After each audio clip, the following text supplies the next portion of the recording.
Deion Sanders.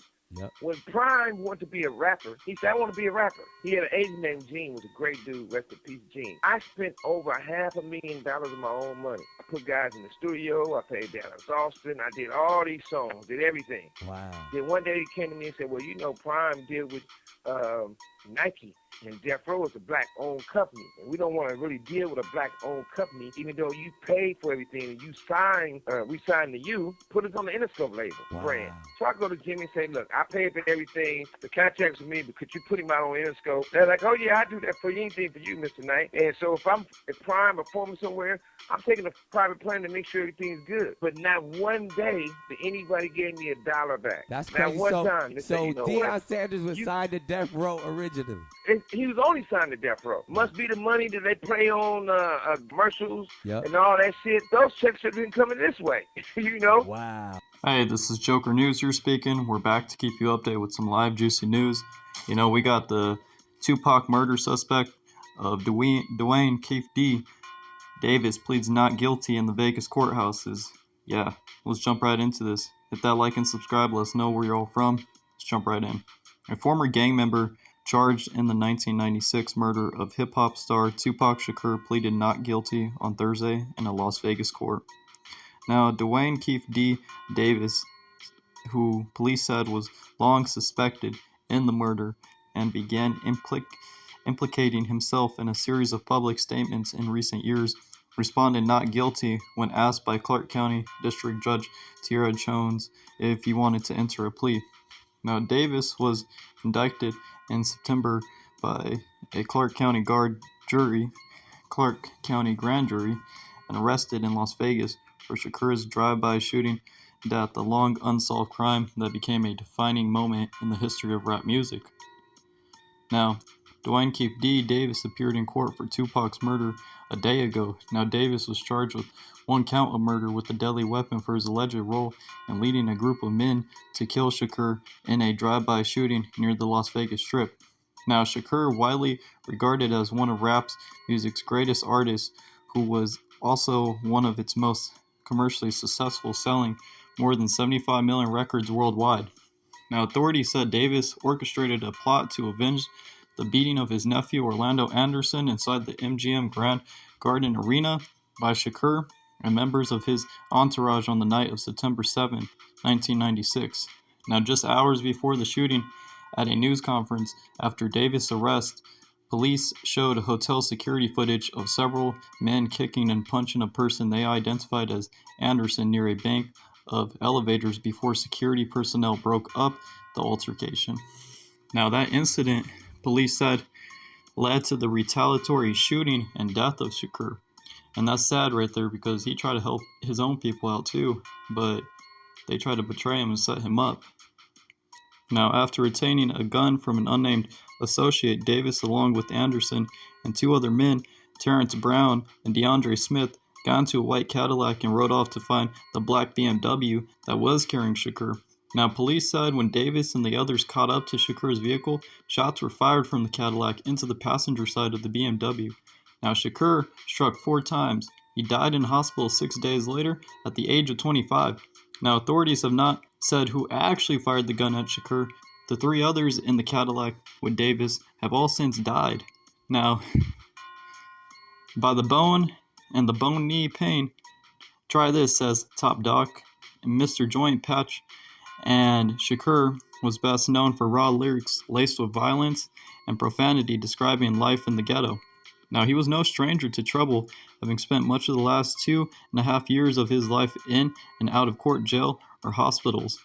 And right there, that's all some recent news that's going on, and some big news. You know, the killer, he's trying to deny that he even did anything or had any involvement with Tupac. But we all know that Keefe D back in the past was, you know, talking about in his books and talking about in his podcast saying he was untouchable.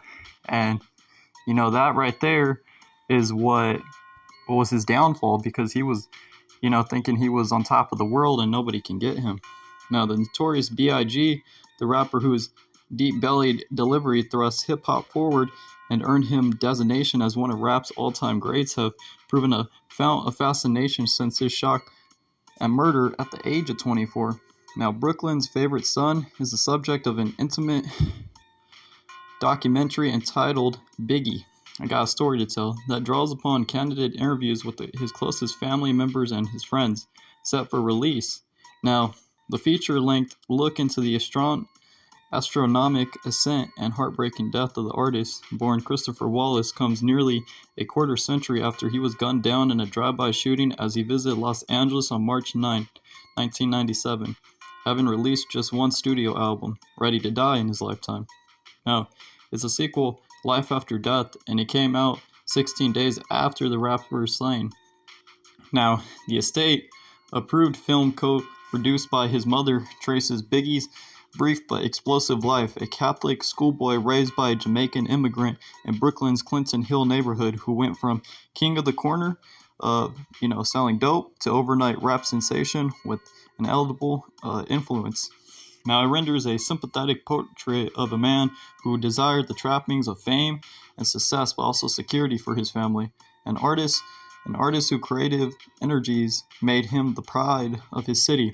He had a life that had such a profound effect, said music mogul and documentary co-producer Sean Combs, who then went by Puff Daddy and now is known as P. Diddy.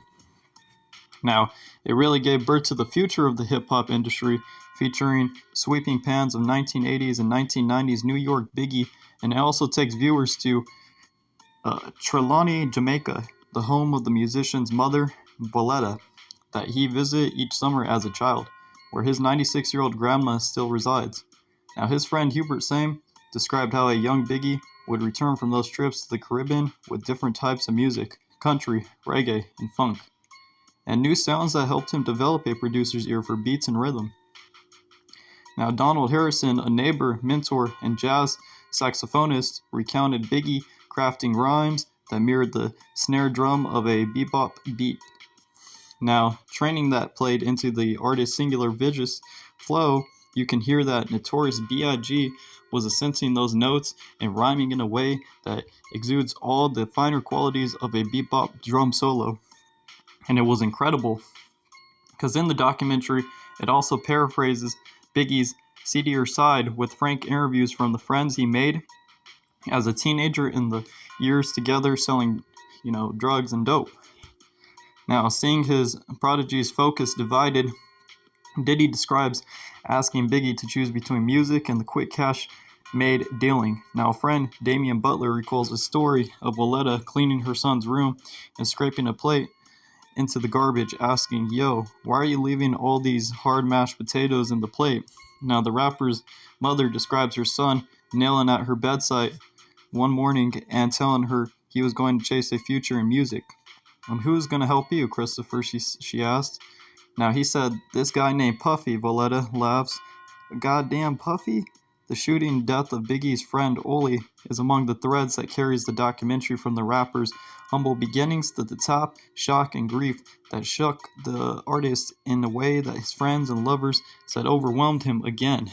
Now, when fellow rap icon Tupac Shakur was murdered in 1996, the popular narrative says the pair were slain as part of a beef between their labels, but some music historians believe the coastal rift was exaggerated. Now, the documentary plays it down as rumor-fueled as did Biggie in footage of his final interview in California on March 5th, 1997.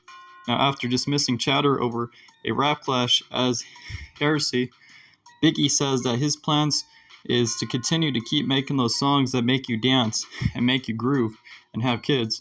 "We're just going to do our thing forever," he vows. Forever and ever. Now, his grandmother remembers learning of his murder, which remains unsolved, on television, with Biggie's mother saying she was numb the day of the funeral.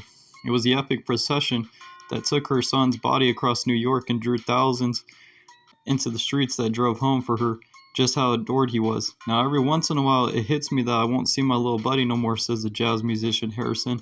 But it's great to see Biggie's murals all around the neighborhood. Now, the artist's mentor continues, and to see how far he has transcended into the psyche.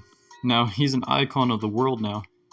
But that right there is all some recent news for everybody. Keep staying tuned. Let me know where you're all from. Hit that like and subscribe. We'll continue with another one.